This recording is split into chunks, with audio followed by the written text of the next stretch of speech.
Sir आज शिवसंवाद दौरा तुम्ही केलाय, काय महत्वाचा उद्देश आहे आणि किती दिवस हा दौरा सुरू राहणार आहे? मराठवाड्यामध्ये आज शिवसंवाद दौऱ्याला सुरुवात झालेली आहे. जालना, भोकरदन, बदनापूर या तिन्ही विधानसभेचा आढावा बैठक या ठिकाणी आज झालेली आहे. पुढे आता घनसांगवी आहे, नंतर नांदेड, मग उद्या नांदेड, हिंगोली, बीड असा सगळा दौरा असणार आहे. याच्या अगोदर शिवसंवाद दौरा नाशिक जिल्ह्यामध्ये झालेला आहे. या 3 दिवसाच्या दौऱ्यामध्ये 23 विधानसभा ज्या आहे त्याचा आढावा घेण्यात येणार आहे. कशा प्रकारे पक्षाची बांधणी आहे, पक्ष कशा प्रकारे या ठिकाणी वाढतोय, कार्यकर्त्याच्या काय समस्या आहेत, काय नाही, काय हवंय, तिकडच्या लोकांच्या काय समस्या आहेत, या सगळ्या गोष्टी ज्या आहेत ह्या माननीय मुख्य नेते उपमुख्यमंत्री एकनाथजी शिंदे साहेबांच्या आदेशाने हा दौरा या सगळ्या जिल्ह्यांमध्ये सुरू आहे. कार्यकर्त्यांबरोबर संवाद जो आहे हा साधण्यात आला. कार्यकर्ते कशा प्रकारे प्रत्येक तालुक्यामध्ये काम करतायत, जिल्हा परिषदाच्या आता निवडणुका बाकी आहेत, पंचायत समितीच्या निवडणुका बाकी आहेत, त्याची तयारी कशी चालू आहे, सुरू आहे, आणि तिथे काय काय करायला पाहिजे, निधीचा विषय असेल, नेमणुकांचा विषय असेल, सगळ्या गोष्टींवरती चर्चा जी आहे झाली. तिकडे शिवसैनिकांशी, त्याचबरोबर महिला आघाडी असेल, युवा सैनिक असेल, सगळ्यांबरोबर चर्चा, सविस्तर चर्चा जी आहे त्या ठिकाणी झाली. आता जेव्हा जेव्हा आम्ही बैठका घेतो तेव्हा महायुतीतील पक्षातील किंवा विरोधातील सगळ्यांबरोबर चर्चा जी आहे ती या ठिकाणी होत असते. त्यांच्याबद्दल चर्चा होत असते की बाबा काय काय काय अपेक्षा आहेत आपल्याला महायुतीच्या घटक पक्षांकडून, काय असते, या सगळ्या गोष्टी ज्या आहेत त्या जाणून घेण्याचं काम त्या ठिकाणी करतात. आणि प्रत्येक जी मीटिंग असते, प्रत्येक जो आढावा बैठक असतो, तिकडे या सगळ्या ज्या गोष्टी होतच असतात. सर, विधान परिषदेची निवडणूक आहे. छत्रपती संभाजीनगर आणि जालना ही पारंपरिक जागा शिवसेनेची आहे, मात्र त्या ठिकाणी भाजपकडून दावा केला. अजूनपर्यंत ज्या आहे ह्या बैठका सुरू आहेत महायुतीच्या. शिंदे साहेब असतील किंवा मुख्यमंत्री देवेंद्र फडणवीस साहेब असतील किंवा राष्ट्रवादीचे नेते असतील, यांच्यामध्ये बैठका सुरू आहेत. अजूनपर्यंत किती जागा ज्या आहेत, कोण लढणार, याचं अजूनपर्यंत फायनल झालेलं नाही. काही दिवसांमध्ये आता फॉर्म 1 तारखेपर्यंत भरायचाच आहे, लवकरच आपल्याला कळेल. बघा, शिवसेनेने ज्या ज्या जागा लढलेल्या आहेत आणि त्याचबरोबर शिवसेनेच्या काय अपेक्षा आहेत, हे शिवसेनेचे जे शिष्टमंडळ आहे त्या शिष्टमंडळामध्ये उदय सामंत असतील किंवा दादा भुसे साहेब असतील, शंभूराजे असतील, हे जे आहेत हे त्या बाकी घटक पक्षांच्या नेत्यांबरोबर जे आहे ते चर्चा करतायत.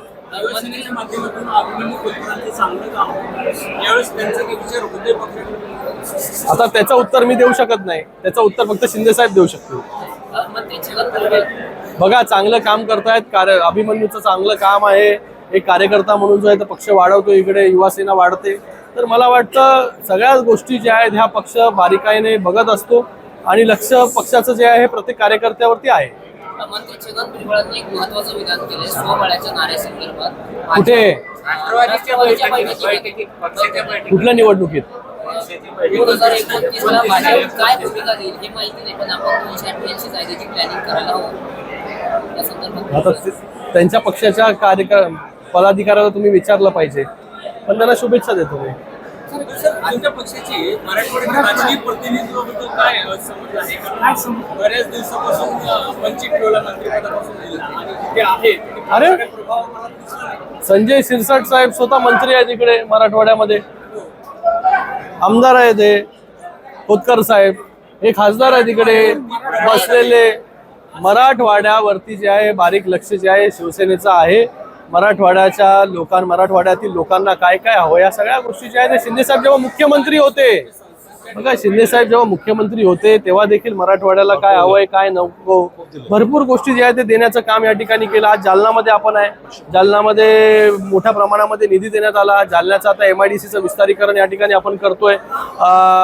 जेव्हा समृद्धी महामार्ग झाला, मला वाटतं शिंदे साहेबच आता मुख्यमंत्री होते तेव्हा द्राक्षाच्या शेतकऱ्यांना 11 हजार रुपये जे आहे हे एका झाडाला देण्यात आलं. मोसंबीला तर किती आहे?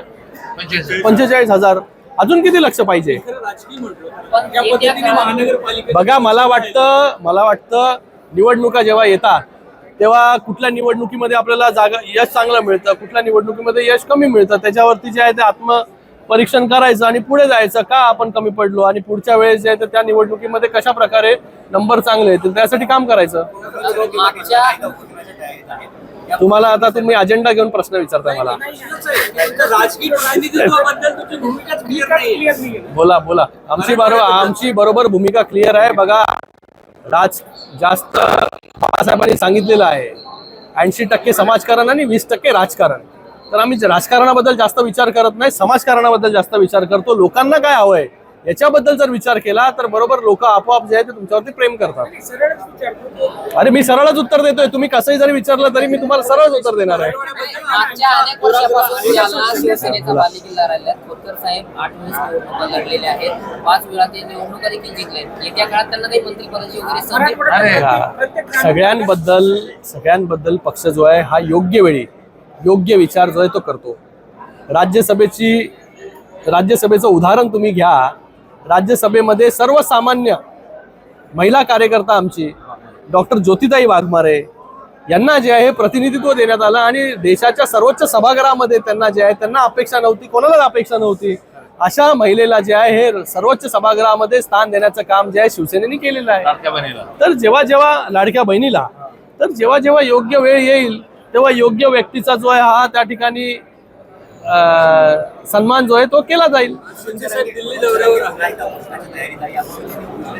तेव्हा शिंदे साहेब मुख्यमंत्री होते, काही मागण्या पूर्ण झाल्या, काही बाकी आहेत. आता पुन्हा ते 30 तारखेपासून दुसऱ्याची हात देणार आहे. काय वाटतं, शिंदे साहेब पुन्हा प्रयत्न करणार? मराठा समाजाच्या ज्या मागण्या होत्या त्या सगळ्या ज्या आहेत ते पूर्ण करण्याचं काम शिंदे साहेबांच्या नेतृत्वाखाली जेव्हा शिंदे साहेब मुख्यमंत्री होते तेव्हा बऱ्या प्रमाणामध्ये जे आहे हे दाखले देण्याचं काम असेल, मराठा समाजाचे जे काही विषय आहे हे सगळे विषय जे आहेत ते सोडवण्याचं काम केलं. तर मला वाटतं आता ज्या काही मागण्या असतील तर नक्कीच सरकार जे आहे सकारात्मक विचार जो त्याबद्दल करेल. शिंदे साहेब दिल्ली दौऱ्यावर गेलेले आहे. काय आज काय होईल ते विधान परिषदेत? मला वाटतं कांद्याच्या प्रश्नांवरती जे आहे ते आज मुख्यमंत्री, उपमुख्यमंत्री महोदय, केंद्रीय मंत्रिमंडळ त्यांच्याबरोबर चर्चा जी त्या ठिकाणी आहे.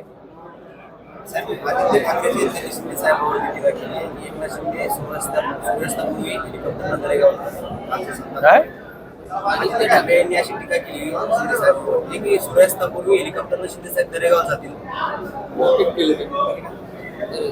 अरे काय परिस्थिती झाली आहे पार्टीची, त्याला वाढवायला फिरायला पाहिजे. टीका करत बसले म्हणून 2.5 वर्षात ही परिस्थिती झाली. अजून रसातळाला जाल. सूर्यास्त होऊन गेला.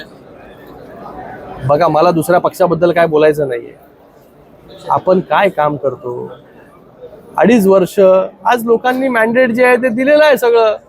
जेव्हा उठाव केला शिंदे साहेबांनी, या सगळ्यांनी उठाव केला तेव्हा भरपूर तुम्ही शिव्या, शाप आणि सगळ्या टीका केले. त्या टीकेला उत्तर कोणी दिलं? या महाराष्ट्रातील सर्वसामान्य जनतेने दिलं, मतपेटीतून दिलेलं आहे. ते सगळे टीका बिका करून ते टीका करत राहू दे, त्यांना आता टाइमपास तोच उरलेला आहे. भाजपमधले संधूबंदीचा ते फायदा घेतात असं. बोला दुसरा काय. बघा, मला वाटतं त्यांच्या ज्या प्रश्न होते किंवा त्यांनी ते जे प्रश्न उपस्थित केले त्याला योग्य प्रकारे पॉझिटिव्हली नेहमी सरकारने जे आहे हे रिस्पॉन्स देण्याचं काम जे आहे ते नेहमी केलेलं आहे. याच्या पुढे देखील सरकार करेल. शिंदे साहेबांनी आमच्या मागण्या पूर्ण केल्या, मात्र फडणवीसांकडून काही मागण्या पूर्ण झाल्या नाही अशी खंत ते बोलून दाखवतात. म्हणजे फडणवीसांकडून आता तो त्यांचा पर्सनल व्ह्यू आहे, त्याच्यावरती मी काही जास्त बोलू शकत नाही. विधान परिषद अरे 1 तारखेला तर आपल्याला फॉर्म भरायचाच आहे, त्याच्या अगोदर सुटून. एबीपी माझा, उघडा डोळे बघा नीट.